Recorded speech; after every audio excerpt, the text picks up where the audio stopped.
बिहार में राजनीति के लिहाज से साल 2020 काफ़ी महत्वपूर्ण है। इस साल बिहार के दोनों सदनों के लिए चुनाव होने हैं, जिसके लेकर के सभी पार्टियां अपनी अपनी तैयारियों को अंतिम रूप देने में जुट चुकी हैं।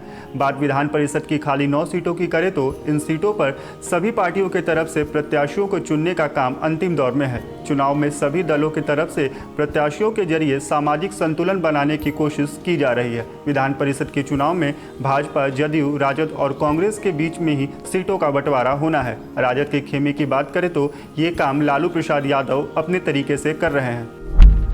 साल 2020 का चुनाव तेजस्वी यादव के लिए करो या मरो की स्थिति पैदा कर चुका है, इसलिए राजद को हर एक कदम फूंक फूंक कर उठाना पड़ रहा है। विधान परिषद की खाली 9 सीटों में से 3 राजद के हिस्से में आनी है। चुनाव को लेकर के प्रत्याशियों का चयन इस तरीके से किया जा रहा है कि कोई लालू यादव के समाजवादी व्यवहार पर उंगली ना उठा सके। लोकसभा चुनाव हारने के बाद से ही राजद अपने बड़े वोटरों वाले जातीय खेमे को संतुष्ट करने की कोशिश में लगा हुआ है। मालूम हो कि राजद को राज्यसभा चुनाव में 2 सीटें हिस्से में आई थी, जिस पर एक में उन्होंने पुराने विश्वसनीय प्रेमचंद गुप्ता को भेजा, तो दूसरी सीटों पर अप्रत्याशी रूप से अमरेंद्रधारी सिंह को सांसद बनाकर लालू ने दशकों से खफा भूमिहार समाज को खुश करने की कोशिश की है।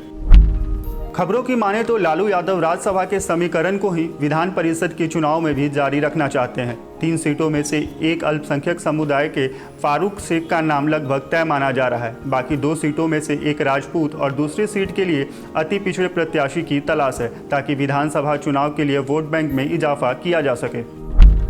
सवर्ण कोटे से राजद के प्रदेश अध्यक्ष जगदानंद सिंह और उनके पुत्र पुनीत सिंह और विस्कोमान के अध्यक्ष सुनील सिंह के नाम पर विचार किया जा रहा है। अति पिछड़े में आखिरी तौर पर चंद्रवंशी, नोनिया और चौपाल जाति के एक दावेदार को लाने की बात की जा रही है। अब आगे इन नामों पर फैसला लालू यादव को लेना है और अंतिम मुहर लगानी है। राजद ने संसदीय बोर्ड के प्रत्याशी चयन के लिए लालू यादव को अधिकृत कर अपनी औपचारिकता पूरी कर दी है। लालू परिवार के करीबी भोला यादव पार्टी प्रमुख की सहमति लेने के लिए रांची पहुंच चुके हैं। माना जा रहा है कि सहमति मिलने के बाद 22 जून को राजद के सभी प्रत्याशी नामांकन कर सकते हैं।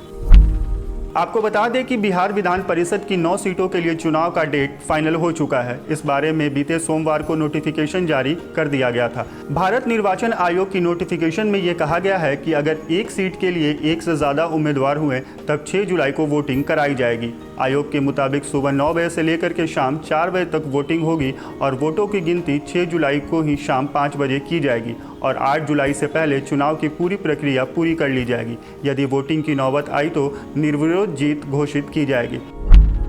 बिहार में सत्ता के सेमीफाइनल माने जाने वाले इस चुनाव को आप किस तरह से देखते हैं, हमें कमेंट बॉक्स में लिखकर ज़रूर बताएं। इसके साथ ही इस तरह के और इन्फॉर्मेटिव वीडियोस को देखने के लिए हमारे चैनल द Z+ को सब्सक्राइब कर लें। और अगर ये वीडियो आप हमारे फेसबुक पेज पर देख रहे हैं तो हमारे पेज को लाइक करें और फॉलो करें।